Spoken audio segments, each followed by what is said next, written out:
Opa kaixo, bideo honetan ebatziko dugu hurrengo limitea, ikusten dugunez, isa infinitura doanean, eta ja zuzenan jarri dezuet, ematen digun indeterminazio izango dela infinito zati infinito. Gogoratu infinitoen propietateak, azkenean daukagu, infinito karratura da infinito beder infinito, infinito emango diguna, hemen azpian baitare, eta ari gara biderkatzen zenbaki infinito batzuekin zeintzuk positiboak diren, eta zenbaki positibo bat bider infinito izango da infinito. Negatiboa baldin bazen, aldiz, negatiboa kontuz horrekin beti hasten zaigula.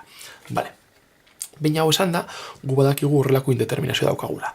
Horrelako indeterminazio daukagunean, bi modutara ebatzi dezakegu problema. Modu zuzenean, batxillergoan eta karrera unibertsitarioetan erabiltzen dugula, eta beste modu zehatzago bat, zein normalean erabiltzen den limitekin hasten garenean, eta da ikusteko gauzen zergaitia. Vale.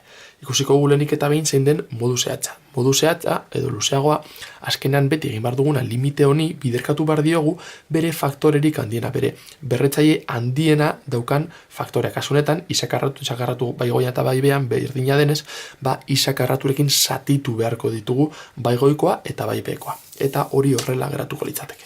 Vale? Hemen egin duguna azkenean izan da, funtzio berdina, zatitzen dugu isakarraturekin, eta da hau lortzen duguna. Vale. Hiru isakarratu, zati isakarratuak joan egiten dira, eta hiru geratzen zaigu. Zazpi isakarratu, zati isakarratu, zazpia geratzen zaigu, eta isakarratuak joan egiten zaizkigu. Eta orduan geratzen zaidana da, limite isa infinitora, hiru zati zazpi. Figa zaitezte, normalean, limiteak egiten ditugunean, daukagunez isa infinitura dabanean, hemen daukagu funtzio bat. Funtzioa esaten diogu, isaren menpekotasuna daukalako. Hau da, isa nonbaiten agertu behar dela. Baina hemen gure trukutxoak erabiliz, figa zaitezte, hemen biderkatu dugu honekin, baina honekin biderkatzea goien eta behan berdina denez, azkenean da funtzio bat bider bat egitea, eta funtzio bat bider bat egiten dugunean, funtzioa berdin geratzen zaigu. Beraz, ez dugu aldatu gure limitea, ez dugu aldatu gure funtzioa. Baina, trukotxoak erabiliz, lortu duguna da, isa karratu guztiak kentzea. Azkenean, hemen ikusten baldin mozue isa karratuak, simplifikatu daitezke, baina metodoa beti berdina izateko, hau izango litzateke. Vale. Ikusten dugu beraz daukagula limite bat, baina funtzioan ez daukagula isarik. Azkenean, limitea esan nahi du, isaren balioa infinitura doanean, nora doan zenbaki hau, baina eske zenbaki hau, hiru zati zazpi, beti izango dire zati zazpi, berdin zaigu isa nora doan. Horrelako gauzak ikusten ditugunean, batzuetan pizkat kezkatzen gara, eta esaten dugu, lio batean sartu naiz, eta pentsatu hori. Limite bat, isa infinitura doanean, zenbaki hori daukadanean, esan dugunez, berdin zaigunez, isa nora doan, azkenean isa hemen ez da gertzen, eta ezin dugu ordezkatu, azkenean zenbakia izango da emaitza. Limite bat, isa edonora doanean eta hemen zenbaki bat agertzen denean emaitza da zenbaki bera. Azkenean ezin dezakegunez ezer ordezkatu, lortzen dugun emaitza izango da balioa konstante hori. Beraz, kasu honetan hori ikusten dugu. Metodo zuzenean egingo baldin bagenu, azkenean beti esaten duguna da, ikusi bar dugula, datzeko gut hemen, limite isa infinitora doanean eta hiru isa karratu zati zazpi isa karratu. Azkenean horrelakoetan ikusten duguna da ea goikoa zenbakiak gaztuta, bakarrik isaren berretzaileak ikusita. Goikoa edo behekoa berretzaile handia zeinek daukan handiena. Esan genuenez goikoa handiagoa baldin badauka emaitza infinito izango da. Behekoa handiagoa baldin badauka emaitza 0 izango da. Kasu honetan biek daukate berdina.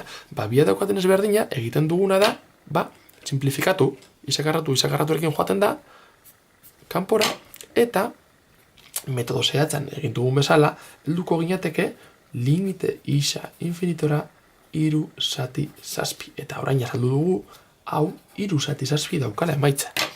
Bale?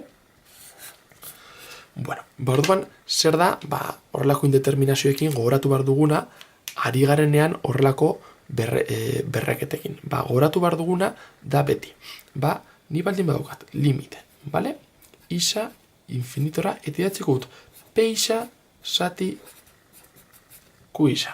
P-isa eta Q-isa dira polinomioak. Polinomio bat, edozein polinomio, hau izango litzateke, isa kuborak, bi-isa, gehi-zazpi, eta Q-isa beste polinomio bat, bale? Gu orain arte, ari gara polinomioekin, baina polinomio errezenekin zergaitik, bakarrik agertzen zaigulako osagai bat, baina zenetik ezberdinak agertzea. Egingo ditugu horrelako ariketak, baina errezenetik hasi gara ulertzeko non dagoen koska, non dagoen muina limite hauek ebasterakoan. Ni daukadanean limite bat, polinomio bat, beste polinomio batekin, adibidez hau, esan dizudana. modu zuzenean egiteko begiratu behar dugu ea zeinek daukan ordenik handiena.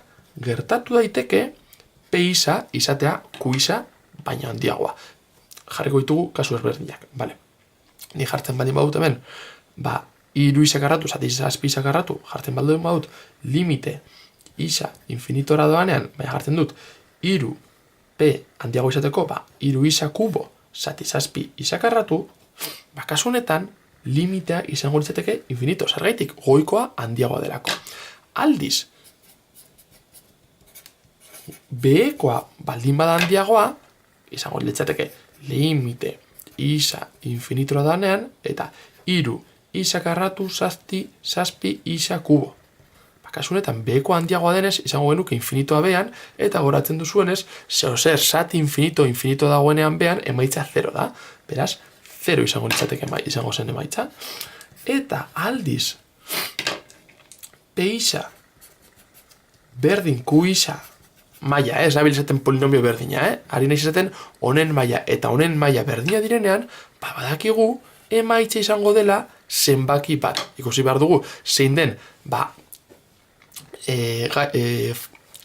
berretzaile handiena daukan osagaiaren aurrean dagoen koefiziente kasunetan iru eta kasunetan zazpi, eta horien arteko zatiketa izango zen emaitza. Beraz, infinito zate infinito indeterminazioan, beti normalen emaitza dira infinito, goiko handiagoa baldin bada, 0 beko handiagoa baldin bada, eta zenbaki bat, bien maila edo ordena berdina baldin bada.